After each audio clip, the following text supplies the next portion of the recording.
Properties of integration থেকে HS 2025 এর একটা খুব সহজ প্রশ্ন।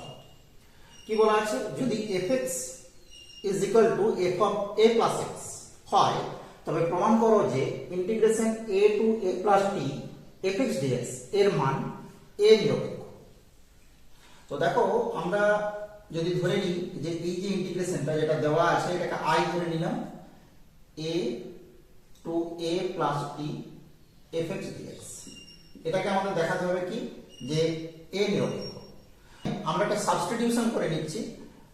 সাবস্টিটিউশনটা কেমন না, put z this is equal two x minus a। তো এই সাবস্টিটিউশনটা করলে কি হবে না, dz this is equal two dx, এটা আমরা পেয়ে গেলাম। আর এই যে রেঞ্জের যে চেঞ্জ সেটা একটু দেখে নিচ্ছি। এটা হচ্ছে x, এটা হচ্ছে z। x এর ভ্যালু লোয়ার রেঞ্জ হচ্ছে a, আপার রেঞ্জ হচ্ছে a প্লাস t।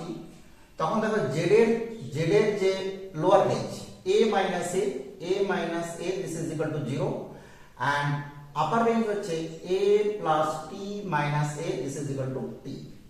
তাহলে কি হবে, ইন্টিগ্রেশনটা চেঞ্জ হয়ে গেল 0 to t f of x এর ভ্যালু, এখান থেকে আমরা কি পাবো, x এর ভ্যালু পেয়ে যাচ্ছি x this is equal two z plus a। ঠিক আছে, তো z প্লাস a আর এখানে dx this is equal two dz, এটা আমরা পেয়ে গেছি। ক্লিয়ার? তো এবার দেখো, আমরা যে এই যে property since f of x this is f of a plus x, তো x যখন একটা ভেরিয়েবল, আমরা এটাকে z ভেরিয়েবল দিয়ে লিখতে পারি f of a plus z। তাহলে আমরা পেয়ে গেলাম কি 0 to t f of z dz।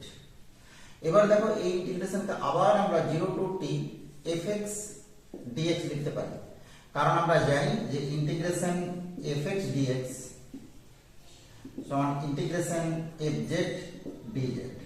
রেঞ্জের যদি কোনো চেঞ্জ না হয় a টু b আর a টু b যদি সেম থাকে তাহলে x আর z দিয়ে ইন্টিগ্রেশন একই। তো তাহলে এখান থেকে আমরা কি পেয়ে গেলাম, এখানে দেখো কোনো a প্রেজেন্ট নেই, তাহলে কি বলবো, অতএব i হলো a নিরপেক্ষ।